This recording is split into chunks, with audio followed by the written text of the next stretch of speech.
Salam əziz müəllimlər, hər vaxtınız xeyir olsun. Artinin 2025-ci il sertifikasiya müəllimləri üçün paylaşdığı sınaqların izahlarını veririk. Qəbul tipləyən sertifikasiya suallarının izahlarını veririk. Mövzu coğrafiya fənni üzrə olan suallardır. İzahlara başlayalım. Sual 1. Aşağıdakı situasiyaların hansında interaktiv təlimin prinsipləri pozulmuş hesab olunur? İnteraktiv təlimin bütün xüsusiyyətlərini bilirik artıq biz. Hansı ki, qarşılıqlı əməkdaşlığa əsaslanır. Baxın. Şagirdlər bircə müzakirə edərək problemi müxtəlif yanaşmalar irəli sürür. Bizdən pozulduğunu istədiyinə görə bircə müzakirə problemin müxtəlif yanaşmalarla həll olunması pozulmuyor. Onun üçün bunu götürmürük. Müəllim şagirdlərin fikirlərinə əsaslanaraq dərsi planlaşdırır. Şagirdlərin fikirlərinə əsaslanaraq planlaşdırır. Mümkündür. İnteraktivə aiddir, olmadı.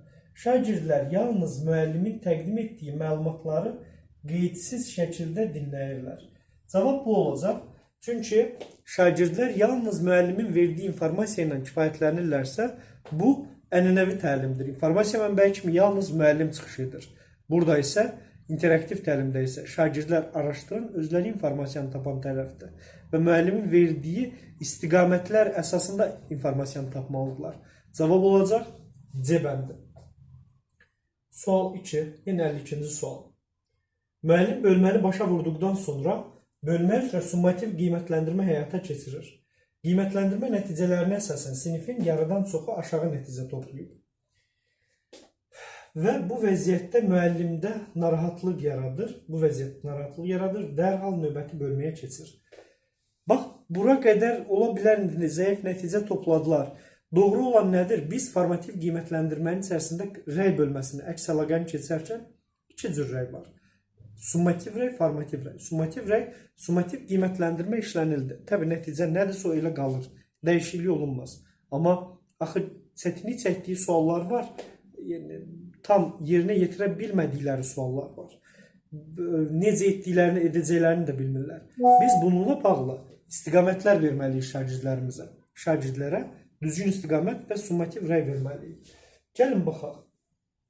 Bu qərar doğrudur. Yəni, narahatlıq doğru, dərhal növbəti keçməsi, növbəti bölməyə keçməsi doğru deyil. Yəni, dərhal növbəti bölməyə keçir hissəsini deyir, amma biz bununla bağlı istiqamət verib sonra onu etməliyik. Çünki summativ qiymətləndirmə nəticələrindən sonra dərhal yönü mövzu keçmək illik planlaşdırmaya uyğun baxımından vacibdir. Təbii illik planlaşdırmaya görə bu lazımdır, amma biz summativ rəy verməliydik, onun üçün olmadı. Nəticələr zəif olsa da summativ qiymətləndirmə nəticələri yalnız rəsmi sənədləşmək üçün nəzərdə tutulduğuna görə müəllim qərarında haqlıdır. Nəticələr zəif olsa da qərarında, yəni dərhal keçməsi doğru deyil. Yoxsa yeni bölmə keçiləcək, amma summativ, konstruktiv əks əlaqə qurulmalıydı. Bunu etmədi müəllim. Problem olan buradadır. Ona görə B də olmaz. Müəllimin qərarı yanlışdır. Çünki summativ qiymətləndirmə nəticələri tədrisin keyfiyyətinə dair əhəmiyyətli məlumat təqdim edir. Və bu zəif nəticə əlavə dəstək nəticələr, əlavə dəstək və korreksiya tədbirlərini tələb edir. Bəli, baxın, əlavə dəstək və korreksiya tədbirlərini tələb edir. Cavab olacaq C bəndi. C bəndi birbaşa problemin həlli yoludur. Çünki biz dedik artıq şagirdlərə dəstək verib, o problemləri aradan qaldırmalıydıq. C bəndə olacaq cavabımız 52-də. Sual 53. Şagirdlər qrup halında dünyanın müxtəlif iqlim qurşaqlarında yaşayan insanların həyat tərzini araşdırmalı. Qrup halında müxtəlif iqlim qurşaqlarında olan insanların həyat tərzini araşdırmalı. Həmin iqlimdə yaşamaq üçün uyğunlaşdırılmış ekoloji yaşayış məskənlərinin layihəsini hazırlamalı, amma yaşayan insanların həyat tərzini araşdırmalı. Fənn üstü var burada, fənn üstü. İki mütəxəssisin fikrini oxudum. Kənd təsərrüfatına təsiri iqlim dəyişikliklərinin. Hər iki mütəxəssisin fikirlərini onları dəstəkləyən arqumentləri ümumiləşdirin. Mən iki mütəxəssisin fikrini oxudum. Onların fikrini dəstəkləyən arqumentləri ümumiləşdirdim. Sizcə hansı mütəxəssis daha əsaslı və inandırıcı arqumentlərdən istifadə edib Hansı mütəxəssis daha əsaslı və inandırıcı arqumentlərdən istifadə edib? Bura qədər mən taksonomiyanın mərhələlərini gördüm. Qısa bir izah verim. Bizə deyir ki, ikisi arasından daha əsas olanı seçin. Lazım, vacib, səciyyəvi cəhətlərinə görə fərqləndirmək. Bunların hamısı təhlil etməklə alınır. Baxın, təhlil bir E bəndində var. Bir E bəndi də var. Olmadı.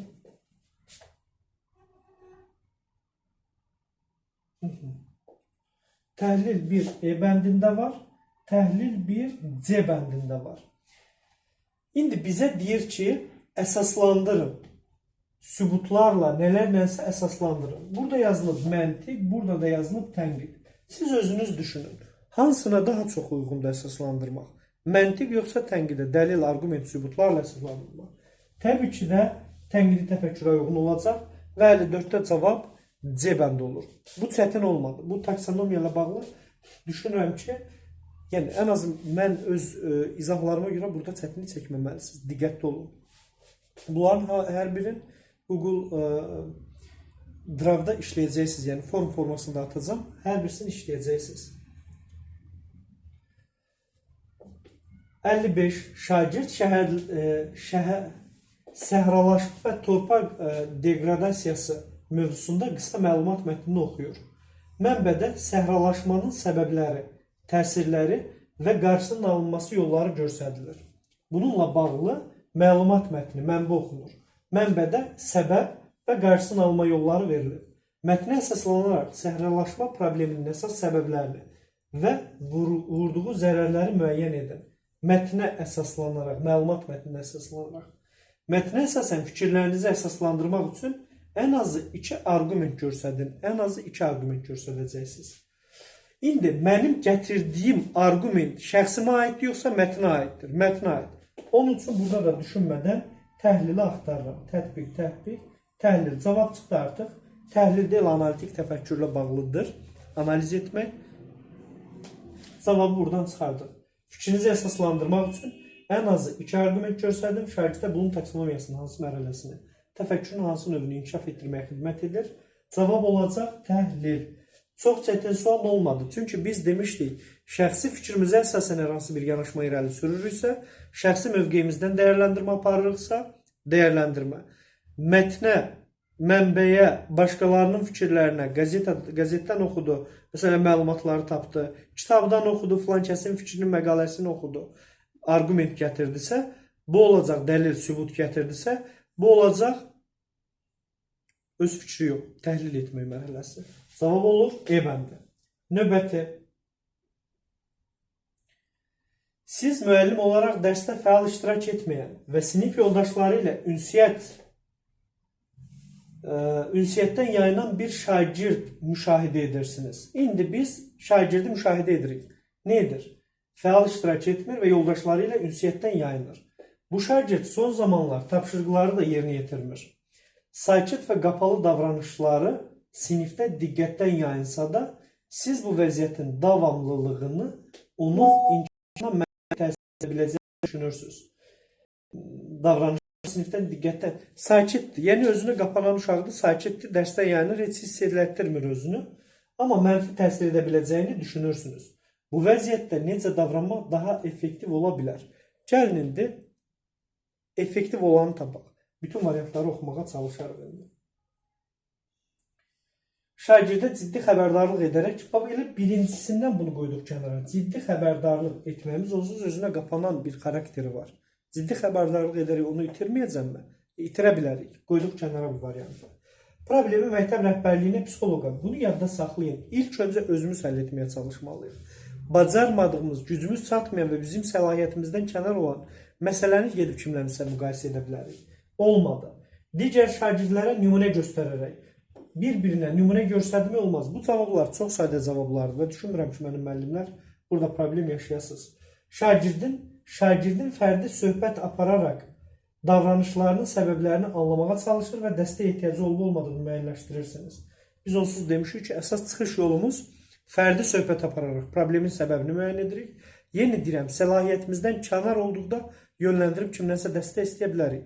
Amma ən optimal variant bu kimi problemlərdə fərdi söhbət aparıb səbəbi müəyyən edirik və nə ehtiyac varsa ona uyğun münasibət, yanaşma göstəririk. Sual 57. Bir hissəsi buradadır. Müəllim iqlim dəyişmələri və insan fəaliyyəti mövzusunda tədris zamanı iqlim dəyişmələri və insan fəaliyyəti mövzusunda müşahidə edir ki, şagirdlər iqlim dəyişmələrinin səbəb və nəticəsini, həmçinin iqlim dəyişməsinin səbəb və nəticəsini, həmçinin fəaliyyətinin həmçinin insan fəaliyyətinin bu prosesə təsirini bir-birindən ayırmaqda çətinlik çəkirlər. İnsan fəaliyyətinin bu prosesə çətinlik çəkirlər. Bir-birindən ayırmaqda, prosesə təsirini bir-birindən ayırmaqda çətinlik çəkirlər. Mövzunun daha yaxşı mənimsənilməsi üçün müəllim dərs planında dəyişiklik edərək şagirdlərin fəal iştirakına əsaslanan yanaşma tətbiq etmək qərarına gəlir. Müəllimin məqsədi nədir? Şagirdlərin fəal iştirakına əsaslanan yanaşma tətbiq etmək. Aşağıdakı yanaşmalardan hansı tətbiq şagirdlərin inteqrasiya yanaşmasını və özünün mahiyyətini öyrənməsini ən yaxşı şəkildə təmin edə bilər. Effektiv olanı tapaq. Gəlin axtaraq.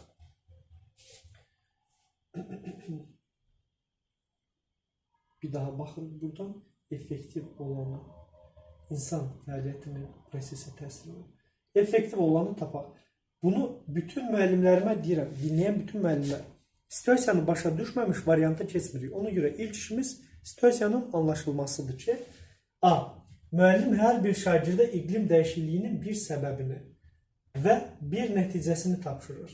Onlar bu iki anlayışı fərqləndirib sinif qarşısında təqdim etməlidirlər. Bəs problem nə idi? İnsan fəaliyyətinin prosesə təsirini bir-birindən ayıra bilmirdilər. Ona görə problem o idi. O problemi aradan qaldırmaq üçün nə etməlidir? Yaxşı mənimsənilməsi üçün dərs planında dəyişiklik edir və fəal iştirakı. Bu, həmin o fəal iştirakı təmin etməyə də bilər. Götürmürük.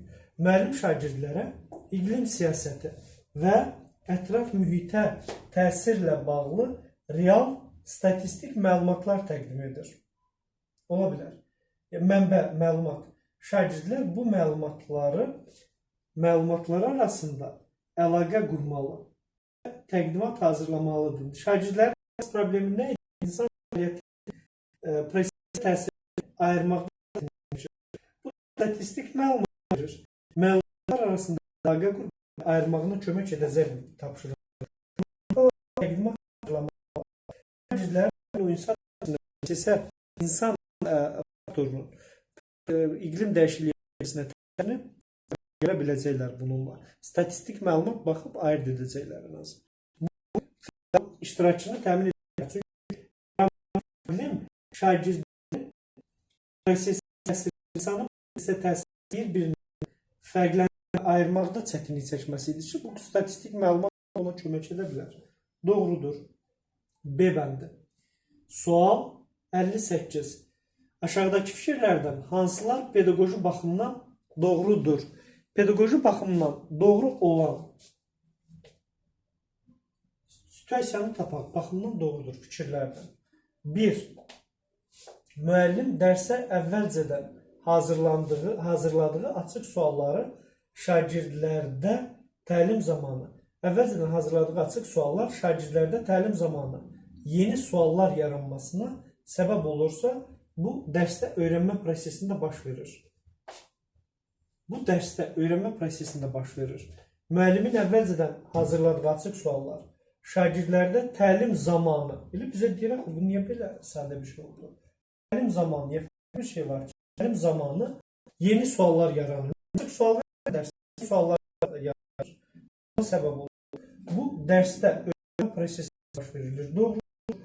Yeni suallar şagirdlərdə dərsdə, mən açıq sual verirəm şagirdimə, dərsdə onlarda yeni suallar yarana bilər. Bu doğrudur. Götürürük. Bu şagirdlərin eyni tapşırığı eyni vaxtda və eyni üsulla yerinə yetirməsi ədalətli və effektiv tədris üçün eyni tapşırığı eyni vaxtda eyni üsulla bu deyil. Əgər şagirdin cavabı düzgün olmasa da onun düşünmə prosesi müəllimin tərəfindən nəzərə alınmalı və qiymətləndirilməlidir. Cavabı düzgün olmasa da düşünmə prosesi müəllim tərəfindən nəzərə alınmalı və qiymətləndirilməlidir. Doğrudur. Hökmən biz şagirdin düzgün cavab vermədi ilə kənarda dayan deyə bilmərik. Bunu etməyimiz doğrudur. Etməliyik. 1-3 hələ ki cavabı tam çıxarmamışıq. Yalnız testin nəticələri ilə şagirdin idrak inkişafını və təfəkkür bacarığını müəyyən etmək mümkündür. Xeyr, testin nəticəsi ilə bunu etmək mümkün deyil. Bunu qoyuruq kənara. Bunu düşünürəm ki, artıq bilirik. 1, 2, 4 çıxdı. Avtomatik 5 olacaq. Müəllim dərsdə və ya 2 cavablı variant var mı? Yoxsa yox? Yox, 3 cavablıdır. Müəllim dərsdə məntiqi səhvlərə imkan verirsə və bu səhvləri birlikdə müzakirə edirsə, daha dərindən öyrənmə baş verir. Doğrudur, bəzən bunu mən də edirəm. Yəni, şübhəli sual qoyuram cavabı tapdıqdan sonra müəllimlər və yaxud şagirdlərim bunu artıq özləri müzakirə edib üzərində fikirləşsin. Bu cavabdır, burada da buna oxşar bir şey var. Bəs necə olar ki, bu olmasın və yaxud olsun? Özləri tapsın. Şübhəli cavablar, suallar bunlardır. Effektiv metoddur, doğrudur. 1-3-5 cavab olacaq B bəndi. Sual 59.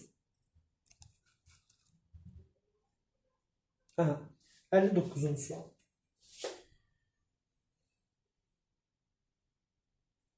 Sualın bir hissəsi buradadır. Məktəbdə keçiriləcək təbiəti qoruyaq adlı təqdimat layihəsində siz komanda rəhbərisiniz və komanda yoldaşınız təqdimatda daha çox emosional çağırışlara və musiqi effektlərinə yer verilməsini təklif edir. Layihə təbiəti qoruyaqdır. Komanda rəhbəri də mənəm. Komanda yoldaşım təqdimatda daha çox emosional çağırışlara və musiqi effektlərinə yer verilməsini təklif edir. Olar, yəni təkliflər, təbii təklif verilməsi problem deyil. Siz isə təqdimatın faktlara, statistikaya və real nümunələrə əsaslanmasının daha inandırıcı olacağını düşünürsünüz. Komanda üzvünüz təklifində israrlıdır. İndi Sabir deyir ki, hökmən belə etməliyik. Bu doğru olan budur. Musiqilər və emosional fəaliyyət. Belə bir vəziyyətdə əməkdaşlıq və effektiv ünsiyyət bacarığının ən yüksək səviyyədə nümayiş etdirən davranış hansı olacaq? İndi mən elə bir davranış qurmalıyam ki, burada əməkdaşlıq və effektiv ünsiyyəti ən yüksək səviyyədə qura bilim. Bütün cavablar, variantlar buradadır. Baxaq, onun təklifini, yəni qarşı tərəfi, mən qrup rəhbəri məndim, təklifini rədd edir və təqdimatı öz fikrimə uyğun hazırlayıram, doğru yanaşma deyil. Bu elə rədd edir, birbaşa öz təqdimatını etməsi tamamilə yanlışdır. B. Müzakirə aparır. Müzakirə ilə başlamaq doğrudur. Hər iki yanaşmanı birləşdirməyə çalışaram. Təqdimatın müxtəlif hissələrinə, fərqli üsullardan istifadə təklif edirəm. Çox gözəl. Yəni, biz həm statistik elmi məlumat veririk, həm musiqi, emosional effektlərdən istifadə edə bilirik. Bunu etməyimiz səhv deyil, doğru yanaşmadır. Hər halda bunu götürürəm, amma digərlərinə baxaq. Onun fikrinin mənim fikrimdən zəif olduğu üçün komandanın digər üzvlərini onun təklifinə qarşı çıxmağa təklif edirəm. Çox açıq, aşkar nümayişkarlarını özünü göstərir ki, mən deyiləm bu cavabı elə deyir. Onunla razılaşır və təqdimatı onun dediyi kimi hazırlayıram. Axı, inandığım bu idi, düşünürdüm bu daha doğrudur. Müzakirə edərək doğru olanı və birlikdə və yaxud tətbiq olunmasını istəyə bilərik. Çünki orada elmi məlumatlar da lazımdır. Onun üçün deməli, məqsədini müəllimə çatdırıram ki, düzgün yolu o seçsin. Məsuliyyət mənlik olmasın. Biz, yadda saxlayayım, əvvəlki situasiyalarda dedim, birbaşa problemi birlikdə həll etməyə çalışmalıyıq. Bizim səlahiyyətimizi açdıqda və qrup lideri məni niyə qoyublar ora? Birlikdə həll etməyə çalışırıq. Əgər birlikdə həll edə bilmiriksə, o zaman kimisə cəlb edə bilərik. Bu olur E bəndi, cavabımız belə. Cavab oldu B bəndi. Növbəti sonuncu sual 60. Siz 8-ci sinifdə iqlim qurşaqları və onun təsirləri mövzusunu tədris edirsiniz. İqlim qurşaqları və onun təsirləri mövzu budur. Dərs zamanı şagirdlərdən biri soruşur. Müəllim, bəs niyə bəzi ölkələrdə eyni anda həm quraqlıq, həm daşqınlar baş verir? Sual verir uşaqlardan biri. Bu necə baş verə bilir? Siz bu sualdan istifadə edərək dərsi daha maraqlı və şagirdlərin düşünməsini təşviq edən şəkildə davam etdirirsiniz.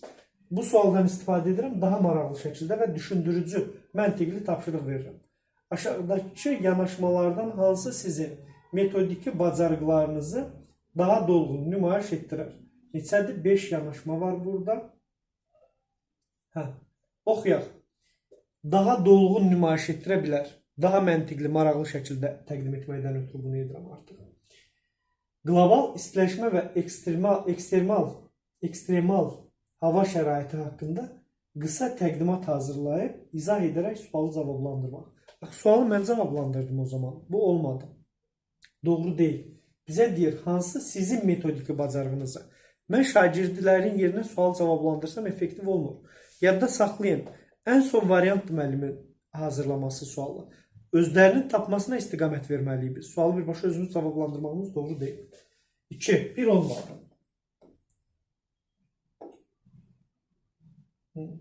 1 olmadı. 2. Şagirdləri qruplara bölüb, fərqli iqlim zonalarına dair araşdırma etmələrini və etmələrini tapşırmaq və nəticədə hansı bölgələrdə belə hallar müşahidə olunduğunu təhlil etmək.